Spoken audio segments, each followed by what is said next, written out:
तो तूफानों से आंख मिलाओ, सैलाबों पर वार करो। तूफानों से आंख मिलाओ, सैलाबों पर वार करो, मल्लाहों का चक्कर छोड़ो, तैर कर दरिया पार करो।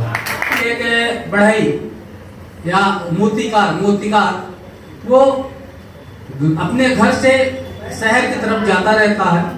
जाते जाते काफी गर्मी का सीजन रहता है और वो काफी पसीना आने लगता है, तो रास्ते में उसे एक पेड़ मिल जाता है। उस पेड़ के नीचे वो सोचता है चले बैठ कर थोड़ा सा आराम कर ले। जाता है वहां बैठ जाता है। फिर थोड़ी देर बाद सोचता है, एक पत्थर उठाता है और उस पत्थर पर वो अपने छेनी और हथौड़े, क्योंकि मूर्तिकार था तो छेनी और हथौड़े उसके साथ हमेशा रहता था, तो चोट मारना शुरू कर देता है। बच्चे पत्थर जो है वो चिल्लाना शुरू कर देता है, छोड़ दो छोड़ दो। तो जब वो बहुत बार चिल्लाने लगता है तो उस पत्थर को बद किनारे वो रख देता है। वो दूसरा पत्थर उठाता है, उस पर भी चोट मारना शुरू करता है। उसको भी दर्द होता है, ऐसा नहीं है उसे दर्द नहीं हुआ, उसे भी दर्द होता है, लेकिन वो दर्द को सहता रहता है और चोट लगती है लेकिन सहता रहता है। फिर उसका टाइम हो जाता है, उस पत्थर को भी वहां पे छोड़कर वो चला जाता है। अगले कुछ सालों के बाद फिर से उसी रास्ते से गुजरता है तो वो देखता है जिस पेड़ के नीचे वो कभी रुका था, उस पेड़ के नीचे तो लंबी कतारें लगी हैं, भंडारे चल रहे हैं, बड़े बड़े कीर्तनें चल रही हैं। तो वो सोचता है कि ऐसा क्या हो गया, तो वहां पर जाता है तो देखकर आश्चर्यचकित हो जाता है कि जिस पत्थर ने चोट सहा था उस पत्थर को लोग पूज रहे हैं, क्योंकि वो एक मूर्ति का रूप ले चुका था, क्योंकि वो किसी भगवान की मूर्ति बन चुकी थी और उसे लोग पूज रहे थे, नारियल फोड़ रहे थे और मालाएं चढ़ा रहे थे, भंडारे चल रहे थे। लेकिन वो जो नारियल चढ़ते थे वो उसी पत्थर के ऊपर फोड़ा जा रहा था, जो पत्थर को वो चिल्ला रहा था उस समय, और उसको चिल्ला रहा था तो छोड़ दिया गया था बगल में पत्थर, तो उसी के ऊपर जाकर पटक देते थे। तो वो बार चिल्ला रहा था। तो कहने का मतलब ये है कि अभी जब हम डांटते हैं या तो टीचर की डांट डपट जो भी पड़ती है, तो जो लोग अभी चिल्ला रहे हैं या जिन लोगों को दिक्कत होती है सर ऐसे कैसे बोल दिए, गलती होती है फिर भी वो गलती को एक्सेप्ट नहीं करेंगे, लेकिन टीचर की गलती सोचेंगे, तो उन्हें भी जैसे उस पत्थर को जीवन भर नारियल फोड़ा जा रहा है उसके ऊपर, उसी तरीके से जीवन भर आप कष्ट सहेंगे। लेकिन जो स्टूडेंट्स टीचर्स की डांट डपट उनकी सिखाए हुए रास्ते पर चलेगा, वो जीवन भर पूजा जाएगा। और कोई भी किसी लेवल की कठिनाई हो, शिक्षा, अगर आप शिक्षित हैं, अगर आपके पास नॉलेज है, तो जीवन में कभी भी आप किसी भी परिस्थिति को झेल सकते हैं। मेरे कहने का मतलब कि गरीबी आपकी फर्क बहुत ज्यादा नहीं डालती। अगर आप ठाने हैं कुछ करने के लिए तो फर्क नहीं पड़ता कि आप अमीर के घर पैदा हुए हैं कि गरीब के घर। ये जरूर फर्क पड़ता है कि आपके बच्चे जब पैदा होंगे वो किसके घर में पैदा होते हैं, यानी आप कैसी स्थिति उन्हें देंगे, कैसे आप बनेंगे कुछ दिन बाद। फर्क नहीं पड़ता कि आपको वसीयत में क्या मिला, लेकिन फर्क पड़ता है कि आप वसीयत में क्या छोड़ कर जाते हैं। बिल्कुल फर्क पड़ता है। किसी ने बड़े कमाल की बात कही है कि जेब खाली हो फिर भी मना करते नहीं देखा। जेब खाली हो फिर भी मना करते नहीं देखा, मैंने पापा जैसे अमीर इंसान नहीं देखा। तो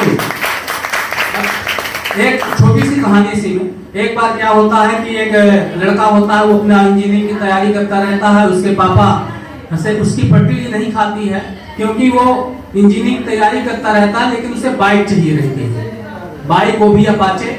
उनकी स्थिति शायद ऐसी नहीं रही होगी कि नहीं दिला पा रहे थे। तो एक दिन वो बात किया कि मुझे बाइक चाहिए आज, तो बोले कि नहीं मिल पाएगी। तो वो बोला कि मैं आज घर छोड़ के चला जाऊंगा। तो उसके पापा किसी काम से उसी दिन निकले थे, और थोड़ी देर बाद देखा कि पापा का तो पर्स छूटा हुआ है, देखते हैं कुछ पैसा हो तो काम ही हो जाए। तो वो पर्स उठाया और चल दिया। चलते चलते कुछ दूर गया तो एक रास्ते में उसे एक होटल दिखा। तो वो सोचा भूख लग गई है, चले तो थोड़ा सा कुछ खा लेते हैं। तो खाने बैठ गया तो देखा कि पर्स तो बहुत मोटी है, देख लेते हैं पैसे वैसे हैं कि नहीं है, कितना पैसा है। वो पर्स खोलता है तो उसमें सिर्फ एक नोट होती है 100 रुपए।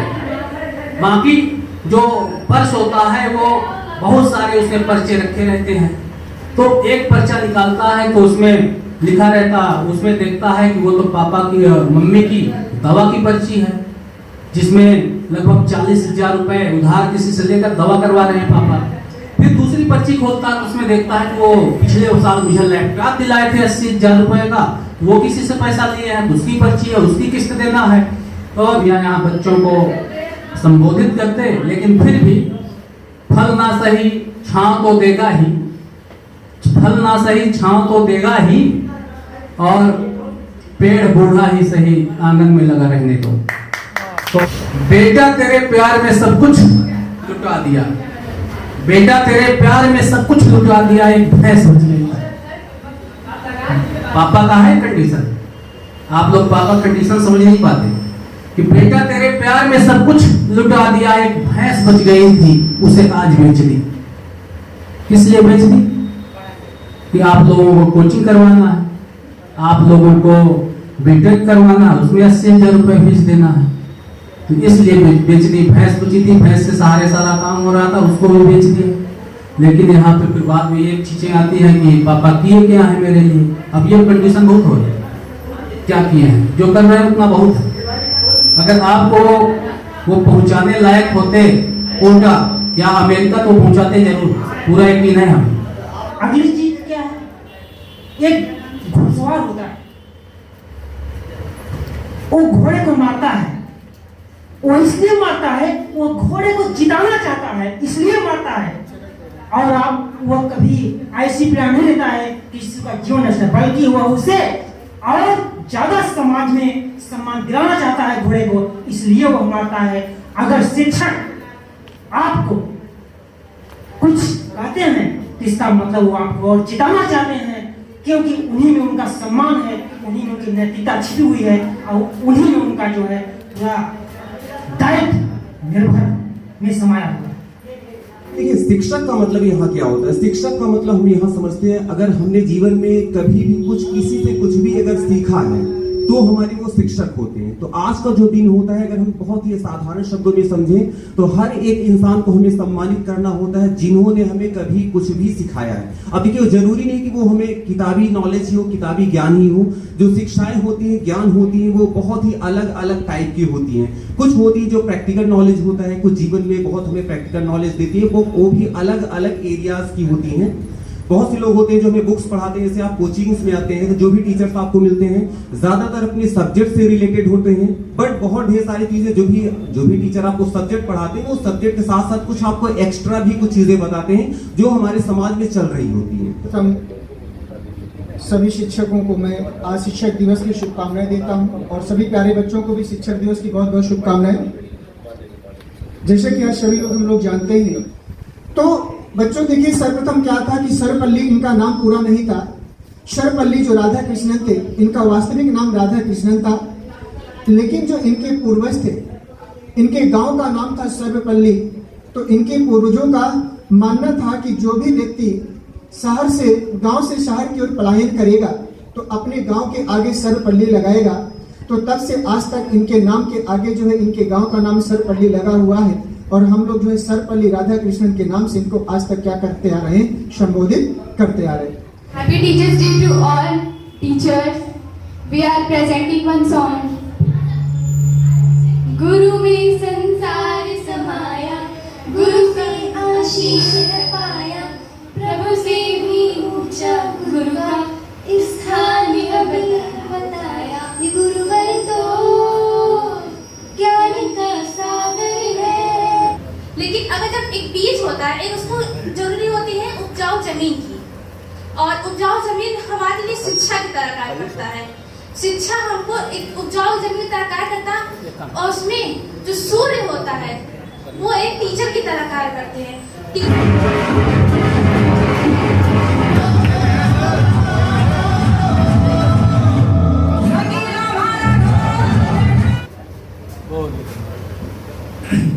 कैरियर सेंटर कोचिंग में आए सभी विद्यार्थी मित्र सहयोगी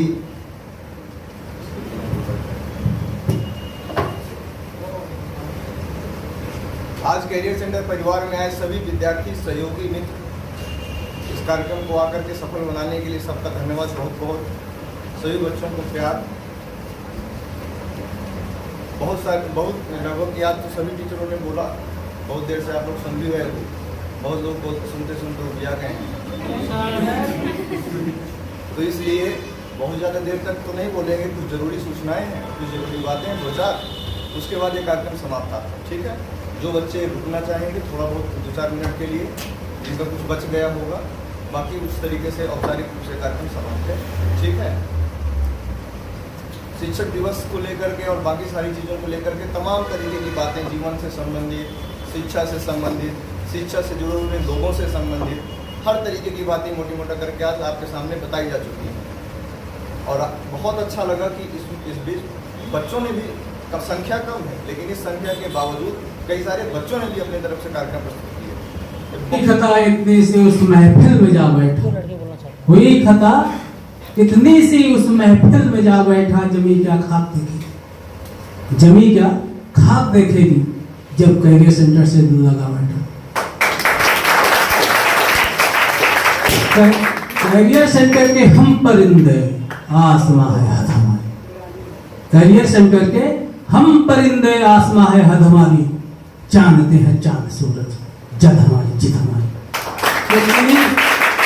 तो आप बहुत बेहतर विकल्प चुने हैं, शहर में बहुत सारी कोचिंगें हैं, आप कैरियर सेंटर में हैं, मुस्कुराइए, मुस्कुरा दीजिएगा। आप कैरियर सेंटर में हैं, बहुत अच्छी जगह में है। और बाद में केवल इतना सा कि अपने बड़े बुजुर्गों गुरुओं की आशीर्वाद से, लाइन सही है सर, बिल्कुल सही लाइन है, अपने बड़े बुजुर्गों के आशीर्वाद और अपनी सच्ची मेहनत से, सच्ची लगन से कर दिखाओ कुछ ऐसा कि दुनिया बनना चाहे आपके जैसा, कि दुनिया बनना चाहे आपके जैसा।